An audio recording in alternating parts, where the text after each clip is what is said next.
Guys, USA में education लेना no doubt expensive रहता है, क्योंकि अगर आपने क्वालिटी एजुकेशन लेना है, अच्छी यूनिवर्सिटी में जाना है, तो कहीं ना कहीं ट्यूशन फ़ी ज़्यादा होती है। अगर यूएस में ट्यूशन फ़ी की बात करें तो स्टेट यूनिवर्सिटीज़ में ही on an average 15,000 US dollar से शुरू हो जाती है, जो 50,000 तक जाती है। अगर ट्यूशन फ़ी या जो फाइनेंस है आपकी एजुकेशन में हर्डल बन रहा है, आप उसके कारण कदम नहीं उठा रहे यूएस में पढ़ने के लिए, तो बिल्कुल मत घबराइए। आज मैं आपको स्कॉलरशिप्स और अदर प्रोग्राम्स की बात करने जा रही हूँ, जिसके अंतर्गत आप एलिजिबल हो सकते हैं स्कॉलरशिप के लिए, या आपको अप्रेंटिसशिप में अगर आप चाहते हैं तो आपको ट्यूशन फ़ी पे डिस्काउंट मिल जाता है, या आपका ट्यूशन फ़ी कहीं ना कहीं कम हो जाती है किसी तरीके से। तो अगर आपका ट्यूशन फ़ी कम होता है, आप अपनी एजुकेशन कंप्लीट कर सकते हैं और अपने करियर को चार चांद लगा सकते हैं, क्योंकि यूएस की डिग्री ऑब्वियसली पूरी दुनिया में जानी जाती है, और आगे जाके जब आप जॉब ढूंढते हैं तो आपको बहुत फ़ायदा होता है। तो वीडियो होने जा रहा है इन्फॉर्मेटिव, अंत तक ज़रूर देखना, क्योंकि आज मैं यूएस में स्कॉलरशिप्स किस तरीके की मिलती हैं उसके बारे में डिस्कस करूंगी, आपके साथ शेयर भी करूंगी, और आपको थोड़ा टिप्स भी दूंगी कि आपने किस तरीके से किन चीज़ों को ध्यान रखना है ताकि आप स्कॉलरशिप के लिए एलिजिबल हो जाए। अंत तक वीडियो के बने रहिए। ऐसी अपडेटेड इन्फॉर्मेशन के लिए हमारे यूट्यूब के चैनल को सब्सक्राइब कीजिए, इंस्टाग्राम पे मैं फॉलो कीजिए, और ये वीडियो सभी स्टूडेंट्स के साथ ज़रूर शेयर कीजिए। तो शुरुआत करते हैं very common type of scholarship, that is merit based scholarship. अब मेरिट बेस्ड स्कॉलरशिप पता ही है, आपके एकेडमिक्स बहुत स्ट्रॉन्ग है, आपका परसेंटेज अच्छा है, अगर आपने डिग्री किया है या आपने सीनियर सेकेंडरी किया है, आपके स्कोर अच्छे हैं काफ़ी ज़्यादा, तो उस केस में अगर आपका प्रोफाइल स्ट्रॉन्ग रहता है, आप मेरिट बेस्ड स्कॉलरशिप के लिए अप्लाई कर सकते हैं। काफ़ी यूनिवर्सिटीज़ इसको देती हैं। मैं आपको स्क्रीन पे दिखाने भी जा रही हूँ कि आपको कौन कौन सी यूनिवर्सिटीज़ हैं जो मेरिट बेस्ड स्कॉलरशिप देती हैं, और डेफिनेटली इसके अलावा और भी यूनिवर्सिटीज़ हो सकती है, आप खुद भी चेक कर सकते हैं इस चीज़ को।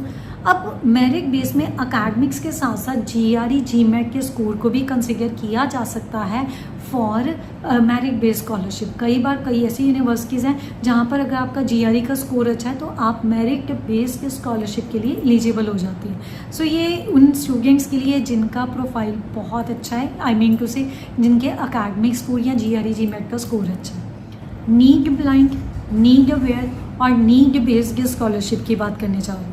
नीड ब्लाइंड स्कॉलरशिप है जो सबको मिलती है अगर आपने उस यूनिवर्सिटी में अप्लाई किया है। डिपेंड करता है आपकी यूनिवर्सिटी कौन सी। एक चीज़ आपको बता दूं, आप जब भी स्कॉलरशिप के लिए अप्लाई करते हैं तो सबसे पहले यूनिवर्सिटी की वेबसाइट पे जाके ज़रूर चेक कर लीजिए, आपको क्लैरिटी हो जाएगी कितना स्कॉलरशिप मिल रहा है। कई बार परसेंटेज ऑन ट्यूशन फ़ी रहता है, और कई बार ये फिक्स्ड अमाउंट रहती है जो सब स्टूडेंट्स को मिलती है। गाइस, ऐसे ही नीड ब्लाइंड स्कॉलरशिप हमारे एक स्टूडेंट को मिली, और उसका ट्यूशन फ़ी था on an average 30,000 US dollar for 1 year. उसने बैचलर ऑफ साइंस मैथमेटिक्स में अपना अप्लाई किया हुआ था, और उस प्रोग्राम को करने के लिए जब उसका ऑफर लेटर आया, साथ में स्कॉलरशिप आई, 23,000 से ज़्यादा उसको स्कॉलरशिप मिली, जो उसकी cost of education for a year रह गई on an average 6,500 US dollar के करीब। तो इतना उसको ट्यूशन फ़ी पे करना पड़ना था 1 ईयर का। अगर 4 ईयर का हम देखें उसका, तो ऑब्वियसली आप देखो आपको नियर अबाउट 25,000 के करीब टोटल उसको डिग्री का कॉस्ट पड़ा। तो नीड ब्लाइंड स्कॉलरशिप के लिए कई बार कुछ फिक्स प्रोग्राम होते हैं, कुछ यूनिवर्सिटीज़ होती हैं वो हर एक को स्कॉलरशिप दे देती हैं। They don't require any financial document. बच्चे का प्रोफाइल होता है, कोई स्पेसिफिक प्रोग्राम में बच्चा जाता है, उसको स्कॉलरशिप मिलती है। तो इसके लिए कुछ भी फाइनेंशियल डॉक्यूमेंट्स बहुत ज़्यादा कंसिडर नहीं किए जाते। तो ये यूनिवर्सिटीज़ की भी मैं आपको लिस्ट शेयर करने जा रही हूँ। वीडियो के एंड में आपके साथ मैं सारी चीज़ें शेयर करूँगी ताकि आपको इन्फॉर्मेशन मिले और आपके लिए बहुत ज़्यादा फ़ायदा हो।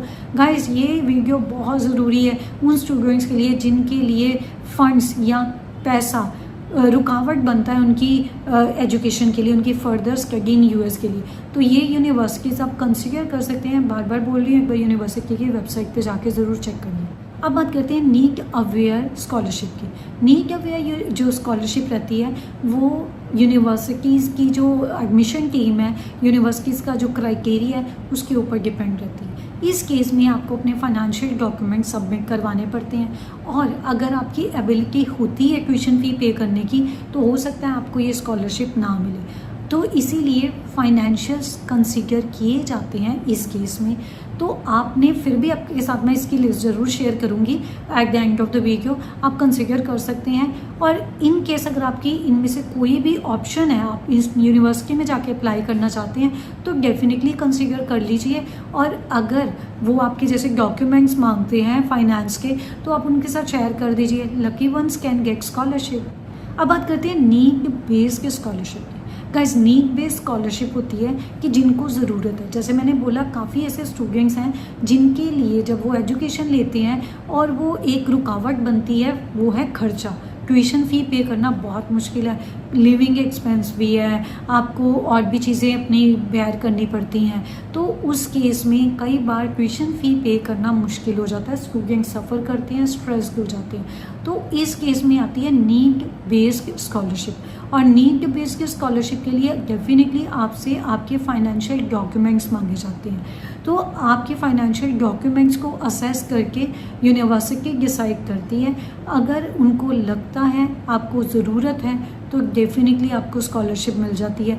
इसके लिए आपको यूनिवर्सिटी का जो फाइनेंशियल एड फॉर्म भरना पड़ता है या CSS प्रोफाइल आपको देना पड़ता है यूनिवर्सिटी को, जैसे कि वो डिमांड करते हैं। तो गाइस, ये एक अपॉर्चुनिटी उन लोगों के लिए है जो लोग कैपेबल तो हैं लेकिन एजुकेशन नहीं ले रहे। इन यूनिवर्सिटीज़ की भी जो लिस्ट है, जो नाम है, वो मैं आपके साथ वीडियो के एंड पे शेयर करने जा रही हूँ। अगली स्कॉलरशिप जो बताने जा रही हूँ वो है असिस्टेंटशिप को लेके। आप यूनिवर्सिटी या कॉलेज जहाँ पर भी जा रहे हैं पढ़ने, वहाँ की फैकल्टी को असिस्ट करते हैं। इसमें 3 तरह की असिस्टेंटशिप होती है, एक तो रिसर्च, दूसरी ग्रेजुएट, तीसरी टीचिंग। जो भी फैकल्टी वहाँ पे है उनका जो भी काम है आप उसमें हेल्प कर रहे हैं उनको, रिसर्च में, टीचिंग में, एडमिन में।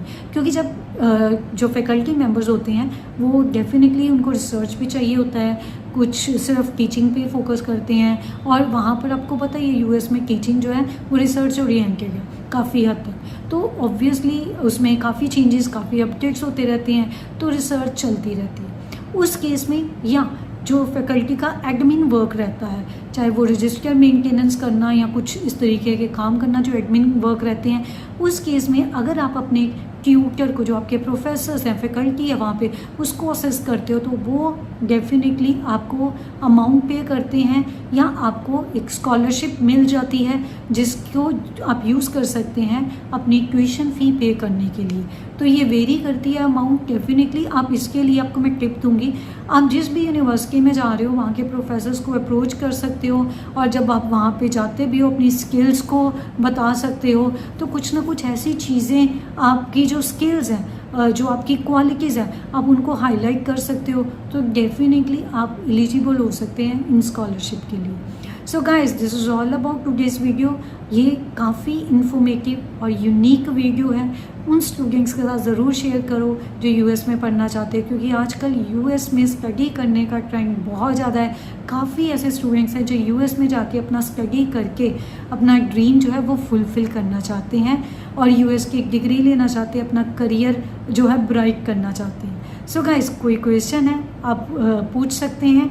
जाने से पहले मैं आपके साथ शेयर करने जा रही हूँ यूनिवर्सिटीज़ के नेम जहाँ पर ये स्कॉलरशिप्स मिलती हैं। सो इन चीज़ों को आप पॉज करके देख सकते हैं, इसका स्क्रीनशॉट लेके रख सकते हैं।